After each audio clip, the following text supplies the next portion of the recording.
it's underwhelming from what we expect from the Kansas City Chiefs. No doubt about it. Great, hey, listen, you want to give the Giants a little credit? Good game plan. Yes, certainly. But, hey, the story of the day is kind of what you said. I mean, I just think the Chiefs are going to have to get used to for now. That's where they're at. They're not like a great football team. There's too many flaws throughout. And like the days of like them just dominating teams and, running through defenses, it's over right now. It is. I mean, great first drive of the game. But, we see that play right there. Way too hard. I think he was throwing that to Josh Gordon. I mean, it was way off target, too. So it's all of that, let alone, mistakes they make. It's just there's a lot of issues, and we can dive into it wherever you want, Mike. Well, I mean, there are a lot of issues. Yeah. It's almost hard to pick and choose where to begin because this just seems like a different team. They're wearing the same uniforms. They have most of the same players. Right. But something doesn't seem right with the Chiefs. And you said that the Giants, had a great game plan. They're just doing what everybody else is doing. Exactly. Well, it's been like that for a long time now. It's been like that. We could dive back into the middle of last year almost to at least the teams that had some of the personnel to figure it out. But you're right, 100%, Mike. And one thing that, and I'm reluctant to say this because I don't want this to be a get off my lawn type of a thing, but that first drive, they do the play where Travis Kelce takes the snap and he flips it back to Patrick Mahomes. That stuff's great when you're kicking the crap out of everybody. Sure. That stuff's great when you don't have more fundamental issues. But I look at it this way. Every minute in practice that you spend on the French pastry plays, as they used to call them when I was a kid, the special stuff, the razzle-dazzle, the things that are above and beyond your meat and potatoes offense, that's less time you can spend on fixing the issues with your offense. So I'd rather they not be practicing these. And I know that it's fun, but you got to earn your fun. And they're not earning their fun now. And there's just something about those plays that are grating while the Chiefs are struggling. They're great when everything is working fine, but it's just you're showboating while you're dog paddling, and it doesn't seem like this team is good enough to have earned the right to run those kinds of plays, if that makes any sense. No, it makes sense. I hear where you're coming from right now. You're right. I mean, you look at it and you just go, well, wait. I mean, you guys miss passes we've seen you miss for 3 years. You don't protect well. Mahomes is in and out of the pocket. There's a lot of things that are kind of average to right now with the Kansas City Chiefs offense. So I hear you there, Mike. I do. And you go, well, gosh, your point is just like, you don't do the basic things. Let's slow down on the razzle-dazzle stuff. But, to their defense, or however you want to say it, like they got to figure out something. Again, there's just nothing to add to the offense right now. What is the Chiefs' offense right now? Like, what is it? Like, that's the big thing right now more than anything. I mean, first off, like, Mahomes has lost his magic. Like, he's not as magical as he was the last few years. I don't know what the reasons are, but he's certainly not. You've heard me talk about the foot and the toe. Yeah, I get that. But listen, off-target throws. How many times this year do we need to see him in the pocket where in years past we saw magic plays? Whoa, people hanging on him. Whoa, he's making people miss. Great throw. This year it's like, what? That right there?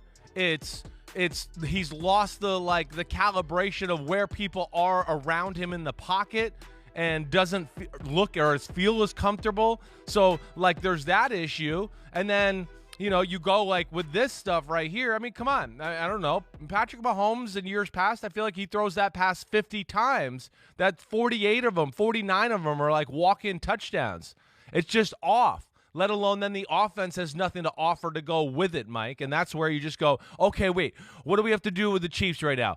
Oh, Tyreek Hill deep, and then oh, wait, Travis Kelce 7 yards underneath. I mean, after that, what else is there really to worry about or defend? I mean, I think you see where I'm going here. Do you kind of see what I'm talking about, or at least the I issues see what you're I saying. have? No, Yeah. I see what you're saying. And, they had high hopes for Josh Gordon. He has yet to provide a return on the risk that they took by bringing him in. And, back to that play on the first drive, it epitomizes where they currently are No doubt. because it looked great. It looked familiar. And then once Travis Kelce flipped it to Patrick Mahomes, who was coming in motion left to right, there was nothing there. There's just nothing there. Right. So, I still wonder about that toe, although at times last night he seemed to be moving better. There was one play, and they didn't mention this on the broadcast. He ran out of bounds, and at the end of the play... Yeah, he jumped up in the air and acted like something was weird, right? Yes. I know the play, Mike. I know it. It seemed like something was wrong with his foot. Right. And he was I don't know if to he convince jumped himself, like, I'm okay. He jumped his way through it. Right. I don't know what it was. I don't know what kind of rehab exercise entails jumping up and down like that, and then all of a sudden it snaps back into place. But it felt like he limped a little he after. injured himself. Yeah. Yes. I know. But they didn't mention it, and I thought I was seeing things. Right. Well, listen, I know I'm the one leading the charge on that where it doesn't look the same. To me, it's a big reason why I don't think he's as magical, because he's kind of lost his natural explosion and ability to, wiggle around and make people miss. It's not the same. So therefore, his bearings are off in the pocket when people are on him. Like, yeah, okay, straight ahead speed, certainly. I don't know if there's a huge difference. I think there is. But, even on the last play, Mike, he runs to the left and he takes the sack, right? I understand. But there's even a part of me that, like, wait, Mahomes last year before the toe injury, the year before that, would have wheeled out of that and gave another look, like knowing no one's there. Do you know the play I'm talking about, right? The last one where he got out to the left and gets hit, right? And they credit him. It's like something seemed wrong with that entire play. Oh, he did the smart thing. He did the smart thing. I don't know. That's not what I've seen him. Exactly. That's where I'm going. The old Mahomes would have swirled around, waited another second and gone, wait, can I buy one more second? Okay, nothing. Let me throw it away. Right now, there's something off about his game, let alone, Mike, I always go back to the old adage of like, hey, yeah, they execute and look good on some drives, but like what, there's just not enough to think about with the offense. You look at the other top offenses in football, there's just more than two aspects of it to look at where there's just two players. And you go, well, that's what makes them great. If we got into it with the Bucks, the Rams, the Cowboys, there's just so much more to offer. And the Chiefs right now don't really have an identity and don't have a lot of things to make you think or offer to a defense to make them think is what I guess I'm trying to say. They still did what they had to do, and I think the tension within Mahomes is, I want the big play, I want the splash play, I want the spectacular thing, but I have to take what they're giving me. Now, what we're perceiving is, even though he's being patient within the confines of exercising patience, something still isn't seem right to me. It surely can't be. We're just kind of sounding this out. And this is one of the reasons why I like doing this, because I know that we're going to have a chance to have a conversation about these issues. Surely it can't be the fact that he doesn't take the deep shots like he used to and that he has to be patient. Surely that's not what is hampering him, right? The freedom to play the way he used to, and now he can't. That can't be it. I don't think so. No, I don't think so either. They've caught up to him, and I've said this before. Maybe those plays were so amazing because the margin for error was so small. It was the Indiana Jones slide under the door, reach back, grab your hat as the stone hits the ground. That's what made it so exciting. But the moment you lose just the tiniest bit of your dexterity, the door lands on your arm. And we're rooting for the guy. We want what we had gotten accustomed to 2018, 2019, 2020. We're trying to figure out, as they are, how to get it back. And it's hard to do within the confines of a season because you're trying to change a tire on a moving car. How much time do you really have, Chris, within a football season? And you can speak to this. Yeah. You lived it. How much time do you have to diagnose what's wrong with you while you're also trying to get ready to marshal the best that you can for the next opponent? Yeah, it can't be easy to say we need answers for what's wrong when another train is rolling down the tracks. No, exactly right. It's hard to fix it all, everything together, let alone, you're worried about the offense and, execution. Well, execution and like what it's led to, Mike, is, something we've talked about last week. Again, have they caught up to him? Sure. I still don't think it's the 100% him we've saw. I don't know. People are not going to be able to tell me much different from that. I'm not. But then, like, caught up to the offense. Yes. Defense not special, like we've talked about. So there's just so many issues that compound what we're talking about. And, I don't know. I mean, again, I don't know if it's his comfort level or the people caught up to him or the defense or what other phrase to use. But what I do know is he's played the position not true to form, like we talked about a little last week too.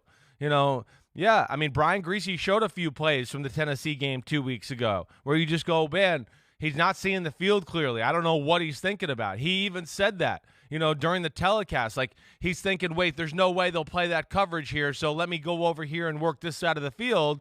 And they don't play the coverage he expects. He's predetermining things, leaves the pocket too early. There's just one issue after another right now. And to your point, it's very hard to fix all of those things, let alone lead a team, worry about new plays in the offense, and try to be that guy at quarterback with that many issues mounting up, and you're in the middle of the season. And they might be able to fix it. I just don't know to what degree.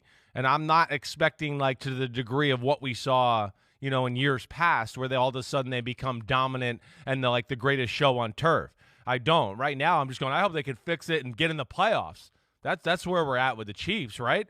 I mean, what makes us think they're going to beat any team in football consistently? I look at it and go, no, I think every team just about in football can play with them consistently. And they're going to have to win a lot of games like this with the way they play on both sides of the ball right now. In past years, there was nothing to fix. No. In past years, there was nothing to fix. We're going to hear from Patrick Mahomes in a minute, but let me try something here. If we can find the play and get the video, it's 12:37 left in the fourth quarter, 2nd and 6 from the Giants' 48. That's where the run happened, where he's jumping. I want everyone to come to the same conclusion or not. We'll put it out there for folks to scrutinize. For now, let's put out Patrick Mahomes' words that we can scrutinize on his belief that they used the right approach to get the win last night. Me personally, I took a big picture look at it this last week after playing the Titans, and obviously we didn't start the way we wanted to, and I kind of felt like I was trying to make stuff happen that wasn't there. And I think in the game like today, I did a better job of, obviously they're taking away the big shots. I wanted to throw the big shot, especially when we started stalling out some of those drives. But I kind of just kept with the process, kept with the game flow, and trusted in our defense. And they made a lot of stops. We got enough points on the board, and they were able to shut it down at the end of the game. Just the fact that he's got the temptation, the desire, the urge to take the deep shots in those moments tells you the tension that he's experiencing out there, and you can sense it. It's palpable. I want to get this ball down the field. I want to put the pedal to the metal. I want it to be like it's been in the past, because it was fun in the past, and it's not fun like it used to be. Right. And I don't know what you do to fix it. And they had an extra day after the Titans to try to work on it, and it wasn't much better. Yeah, they scored 20 points, but it was an inferior team, and they were at home. Now they got the Packers in 5 days. They're waking up this morning saying, hey, we got to win. Hey, we're feeling pretty good. I don't know why they should feel all that good. Yeah. And when you consider what's coming, starting with Green Bay with extra time. I mean, you got Green Bay played on Thursday.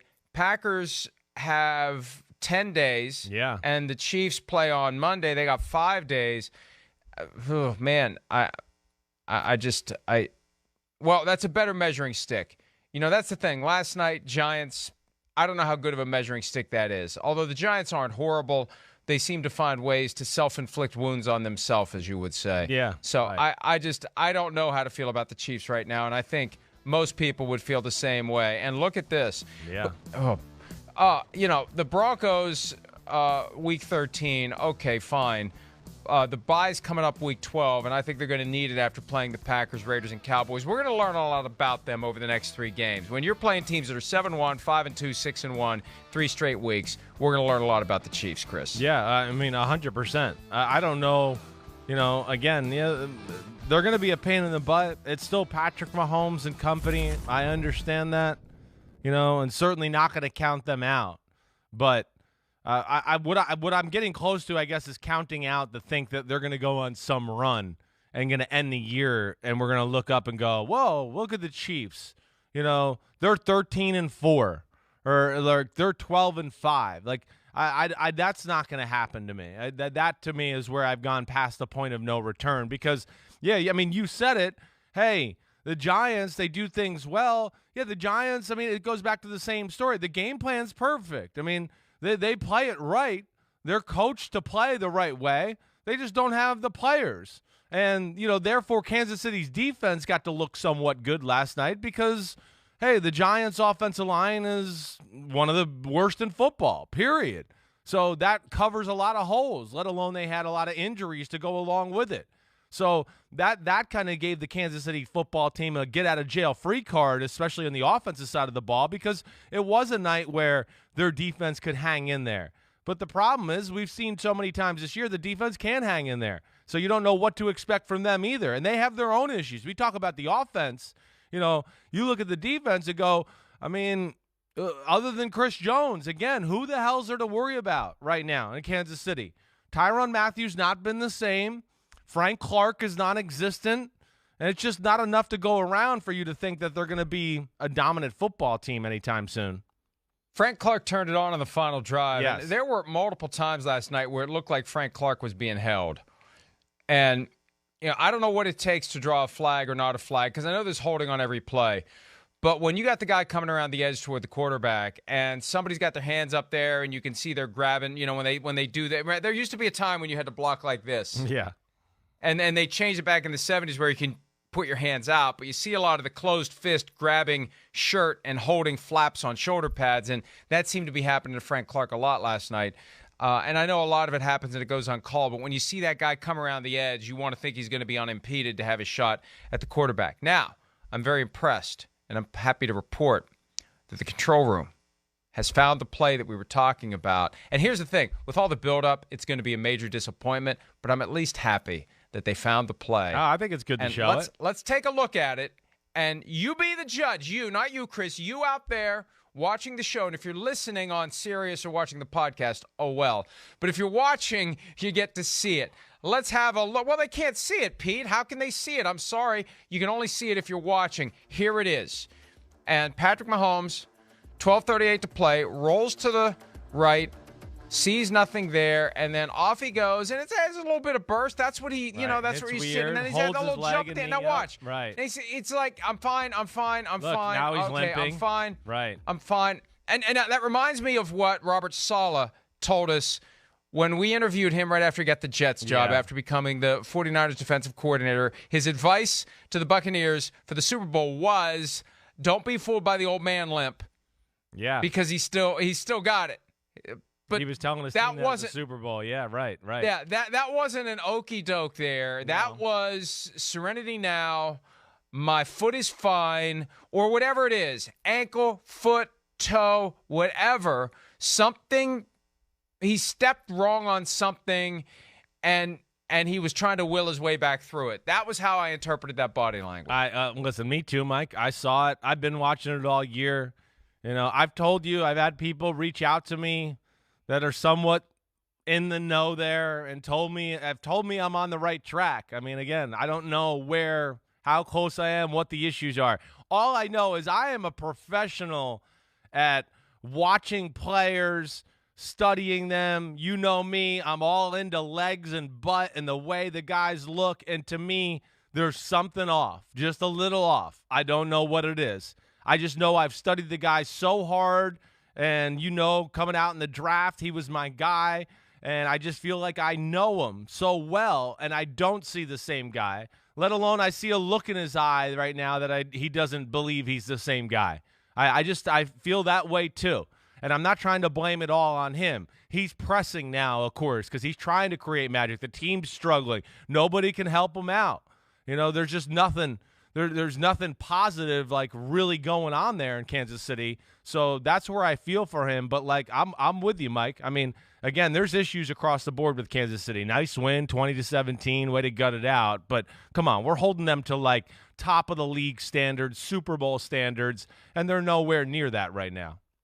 And I think what really does hurt them is that they've lost that edge. They've lost that magic. Right. They've lost that difference that we saw for 3 years, and their opponents have yet to relax. I think their opponents are still on guard for 28 points in one quarter. Right. And And until people who are playing them start thinking they're not the same, it's going to be even harder because you're still getting the absolute A-plus effort from every defense because, like, hey, you got to watch here's what Mahomes can do. Here's what Tyreek Hill can do. Here's what Travis Kelce can do. Here's what they can do, and they prepare for it. And until some of the players or the coaches who are facing the Chiefs relax a little bit and say they're not who they used to be, it's going to continue to be harder for the Chiefs. Yeah. You know? And to the extent that the Chiefs took over the league, and if you're a player on another team, you get sick of hearing about it. It's just human nature. Sick of hearing about the Chiefs. It's always the Chiefs. It's the Chiefs, the Chiefs, the Chiefs. So I think these other teams are taking a little bit of glee in the opportunity to take some of the piss out of the vinegar, if that's not the wrong metaphor. Florioism. But regardless, yeah, exactly. But I like it. Take some of the take some. They've done it, and I think that, you know, like the Titans last week, they had to love the fact that they completely throttled that team. Yeah, that's where I was. They had to love it. No doubt. That's where I was going to get. Like, I'm not saying you're right. Like, they're still going to get people. It's the Chiefs. They're still going to get like team's best shot. You're always going to worry about. That's my point. Yeah, you are. I guess what I was trying to say is I think fear has left the other team, though. That I don't know if the fear is quite there the way it used to be. I think teams are walking on the field right now going, wait, we stopped Tyreek Hill going across this way 40 yards, and we stopped Travis Kelce, you know, running a shallow cross or faking the shallow cross and then coming back out, or going back out like he's going to run an 8-yard out and then coming back in. Then we got him stopped, you know. And, again, I know they tried to run the ball last night. But, again, like, I don't know. I mean, I don't know if I'm going to buy into that and go, oh, there's the other element that I see here. Watch out. Kansas City's run game. That's something, you know, again, I just think diversity in schemes, you know, lack of one other guy to think about in their offense right now. Mahomes off his game. Offensive line not as good as they should be. It's just they're easier to defend. And like you said, they've been the kings of the hill for so long that everybody has studied them. People have stolen their plays. But more importantly, everybody has studied them and watched and, like, learned from other teams how to defend them to a degree. And right now, they don't have another move on the chessboard that's making anybody think or do anything. And you look at the other top offenses in football, I can give you a whole bunch of other schemes and players other than just two guys that teams have to think about when they play them compared to the Rams or the Bucks. I mean, come on. It's not even comparable what they make you think about compared to the Chiefs right now. And that's where there's a lot of issues on that side of the ball for them. These next 3 games are going to tell us a lot because right now the Chiefs are 4-4. So they're going to be 4-7, 7-4, 5-6, or 6-5. And I think that if they win 2 out of these next 3, they have to feel pretty good about themselves going into a Thanksgiving bye. You know, I don't remember many Thanksgiving week byes. This may be a byproduct of the 17-game season, but they're off the entire week of Thanksgiving. And they're either going to be really happy with where they are or they're not. There's not much middle ground because I think even if they do anything other than win the next 3, they still have their issues, and it's going to be very hard for them to win the next 3 games. If they do, then we're back on guard, and the Chiefs are a playoff team. And I think right now their best hope is to just find a way into the field, and they could still win the division. Yeah, Raiders the division's still up for grabs, right? And then the Chargers have stumbled. Definitely, the Chargers have lost 2 in a row. And they'll continue, I think. Yeah, and so if they just get in and get the magic back in January, they could go on a run. We've seen teams do it who get one of the lower spots on the playoff tree, but there's nothing that makes me think right now it's coming back. It could. Right. Hi, I'm Mike Tirico, and thanks for watching. Make sure to hit subscribe for the latest news and highlights from NBC Sports.